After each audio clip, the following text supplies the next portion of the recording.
Hello everyone. It's indeed inspiring to see you back again. It's in the educational series of Dataface 2025. Today we have Mr. Smaranjit Ghose, a seasoned data scientist and AI expert with extensive experience in building scalable AI solutions, leading tech teams and mentoring thousands in data science and development. As a freelancer and consultant, he helps organizations navigate advancement in generative AI and its application, shaping its future impact in the industry. So I heartfully welcome Smaranjit sir, and I request him to continue with the session, to start with the session. Hello, everyone. Thank you, Ash, for giving that warm introduction. So, I'll dive right into the topic. So, today our topic is uh, discussing the state of LLMs in 2025. So, my objective of this talk is not to teach you a specific tool or diving deep into the math of something, but actually helping you navigate as developers, as learners, or as business owners towards how to understand LLM, this feature. I'll share my screen deep. Hope my screen is visible. Ash.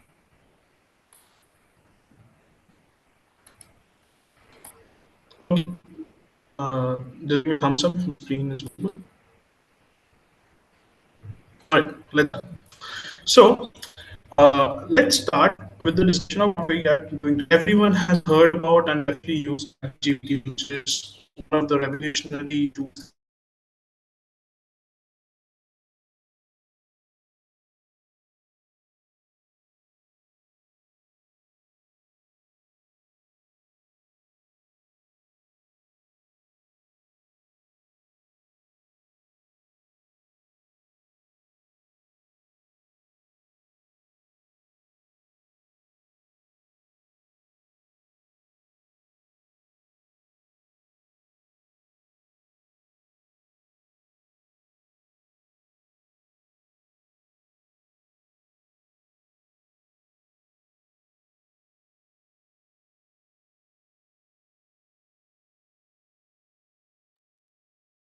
Hello sir, your voice is not audible.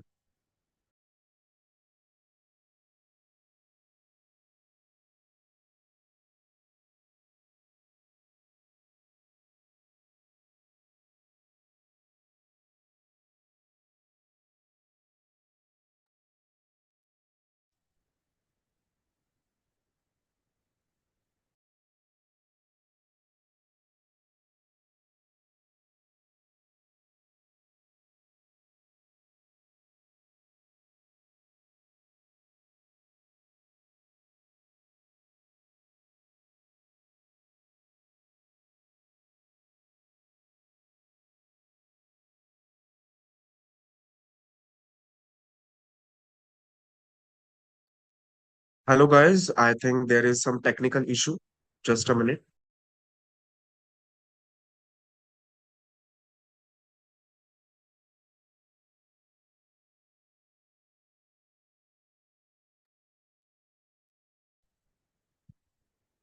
Yeah, so in the era of technology, these things quite often happen.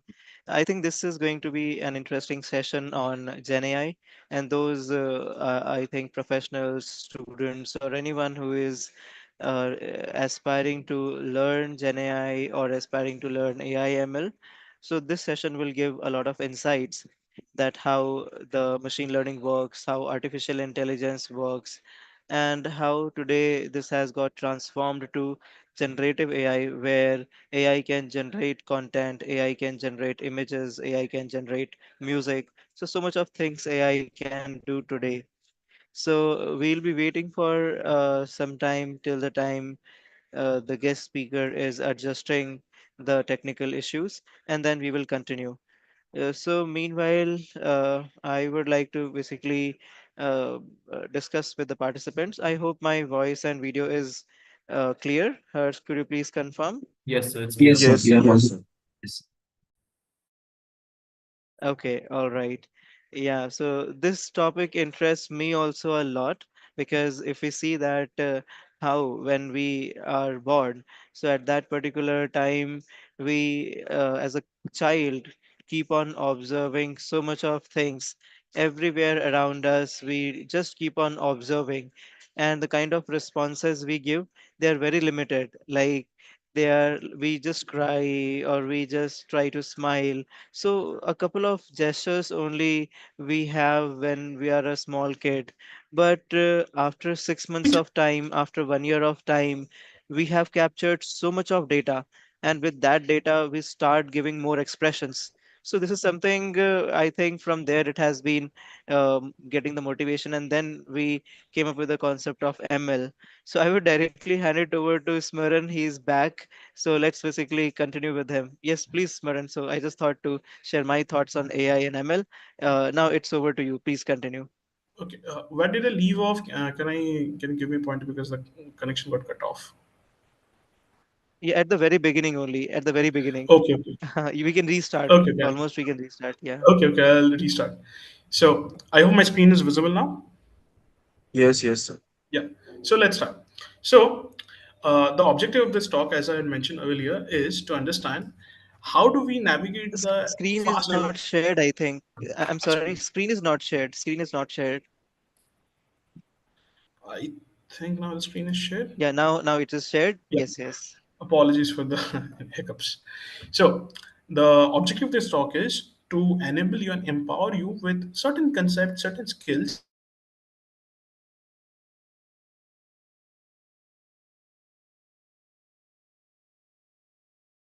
that tomorrow onwards, when you see a specific model specific, you understand what is the model in specific, you understand what is the model in your business without being an AI expert. Because nowadays it's not possible for anyone and everyone to go and train your own LLMs. But definitely you have to incorporate it in a workflow, otherwise you will be left out. So that is my prime objective. So before we dive into those juicy details, I would like to go take a historical perspective so that we appreciate better where we are. So, first of all, let's understand the word predictive AI. This is typically what used to be called as AI before 2020s. Okay, what do we mean by that? Here, we used to have a set of historical data and we used to give predictions out of that. What is a very good example of that? In our high schools or maybe in our college classes, any machine learning or data science course teaches you about the iris dataset. What is it? You basically have data about different flower parameters with height of petals, and accordingly you want to predict what is the species or subspecies of a flower. In other words, what you try to do is you have different data points and you try to figure out statistical patterns. So till 2020s and even till 2021, this used to be what we call as mainstream AI. But simultaneously, there was something called as generative AI, which has taken over right now. And we'll understand how both of these pair together eventually. So, what was generative AI? It basically meant that you have trained your model on a particular set, rather a large volume of data, and from that, you want to create synthetic data. So, without getting much complex ideas about it, if my net is working properly, I'll show you a good example of this. Let's say I go to this website, rem.bg. I hope it's visible. So let's say we have this image. Okay. Now, what this tool simply does is it removes the background. Very easy, right? Now, this is something graphic designers or photo editors have been doing. Uh, Hello, am I audible? Yes, yes, sir. Okay. So this is something that graphic designers and photo editors have been doing from ages. But why is it different when we talk about generative AI? Because typically what happened is we modified it and got something new. That was one of the ways of using generative AI. The other thing was generating completely new images. The Ghibli style that you see on social media is a good example of that. Okay, this usually started with GANs, then moved into diffusion models and LLMs. We'll discuss that briefly. Now, let's go through the overview of traditional machine learning, right? So you can see here a traditional machine learning model can be used to do a couple of things, right? Text generation, image classification, segmentation, object detection, audio classification, so on and so forth. So if you try to recall the process or if you want to summarize what happens, like what does a machine learning engineer do or used to do?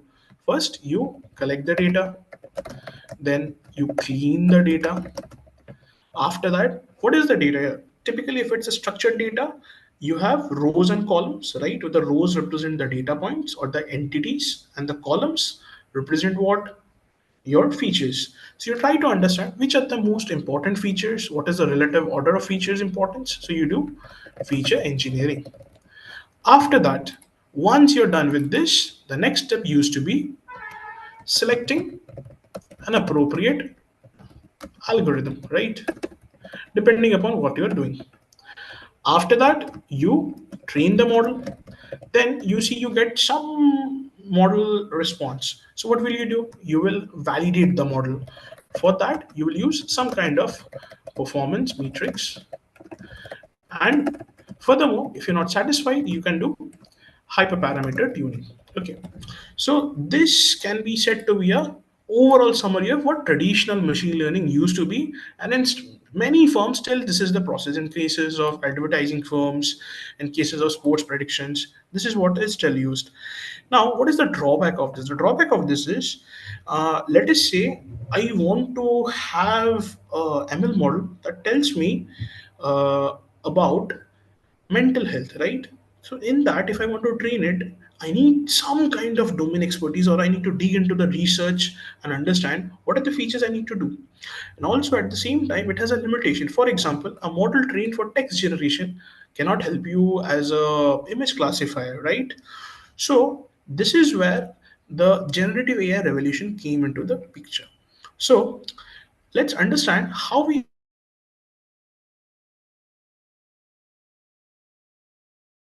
from here into foundational models. Okay, so there are multiple steps. There's a lot of math going behind the scenes. But briefly, what happens is you give huge amounts of unlabeled and unstructured data. What do I mean by unlabeled data? It is just a huge corpus of text initially that we are providing. There is no specifics. Okay, this text means this text means that. In other words, what you're trying to do is you are trying to remove even the metadata about the data itself. Okay, then you train it in a way that it first learns what the words are, then understands semantics and grammars. Eventually, it understands basic facts of the world. Just to give an idea, when I say large amount of data, a gigabyte of a text file will roughly have 178 million words. Okay, now modern large language models are trained on petabytes of data. Think of entire Wikipedia, even larger data sets than that. Okay, so tell me, a petabyte, how much gigabytes will be there? It is 10 power 6 or a million gigabytes. Now you can understand how many words, just how many words will be in 1 petabytes of data. And as I mentioned, modern foundational models are having petabytes of data. So as a result, they are capable enough to not only learn simple words and linguistic patterns, but actual real world facts, right? That is the reason when you go to chat GPT and ask it, when did India get independence? It remembers not the entire fact. It doesn't just recognize India. It remembers the entire fact. Okay. Now, there are multiple current solutions for this. I'll cover this briefly. Before that, let's understand behind the scenes what are the things that are happening. So, as I said here, in a foundational model, you have large corpus of raw, unlabeled, and unstructured data that you give to the model. Now, what typically happens here is in the first step, what you prefer is remove every metadata. Okay, then what else do you wish to remove? You want to remove PII. What is PII? Personally identifiable information. What do I mean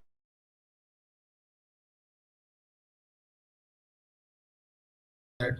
Let us say I go to Google and I search my name. Okay, so a lot of results pop up for my name, right?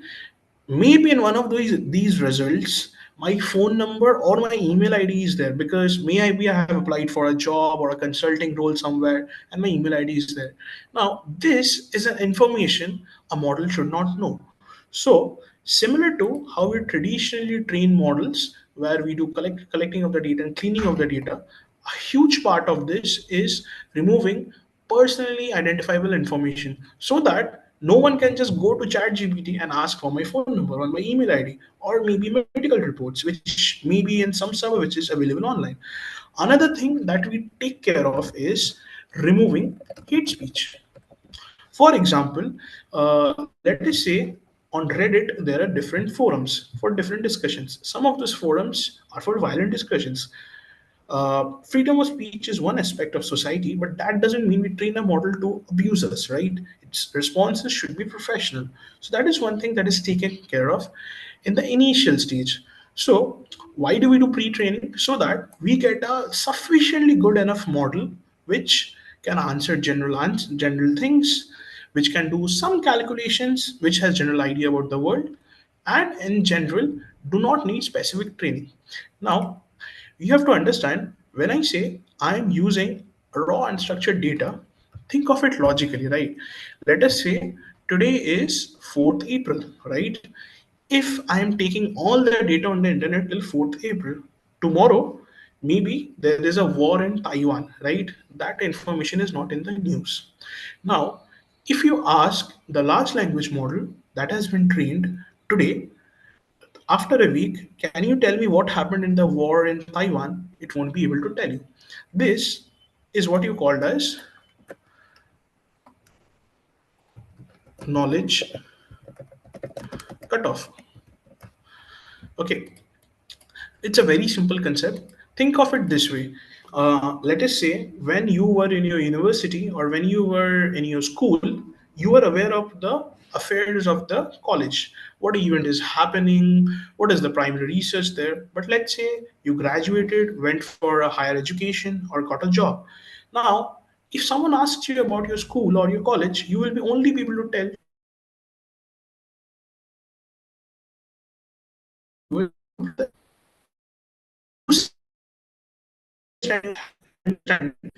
Let us say when you are using your LLMs to generate your code, I'm sure a lot of students are watching any stream and you use it for your assignments. But let's say I tell you to predict a MVP for some product using a framework like Type. TypePy is a Python framework. It helps you to create both back and front end the same way. This is a relatively new framework, right? Now, it may be the case, and it is most likely the case that most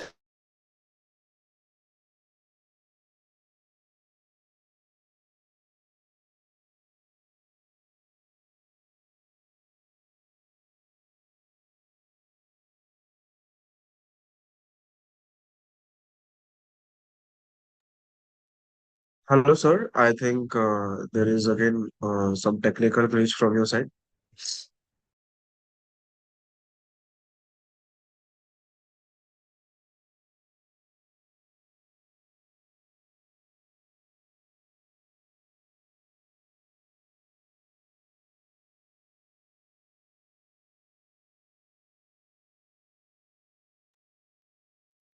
Hello, guys. I think there is some technical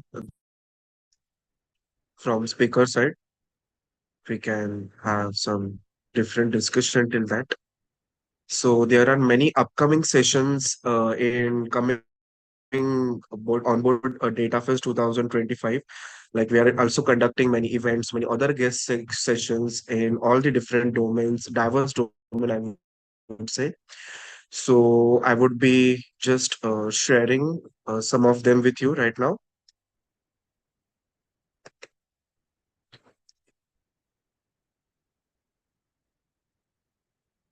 Y- Yes.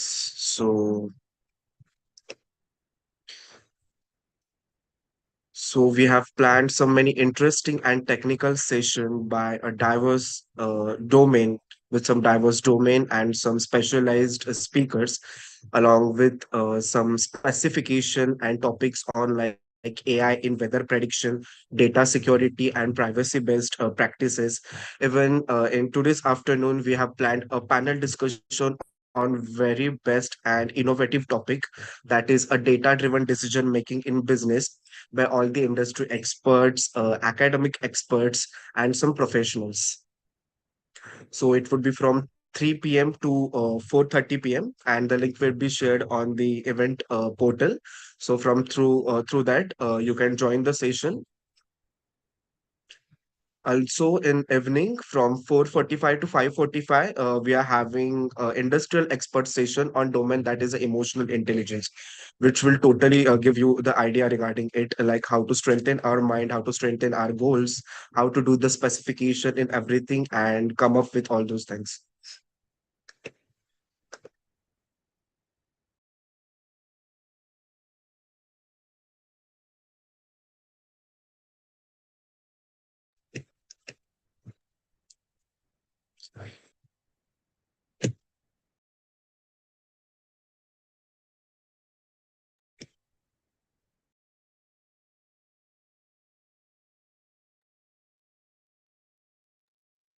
Yes, Harsh, Just few. even though we have had a pretty limited session, it was very good. We've learned a lot of knowledge in the basics of LLM models and how they're trained.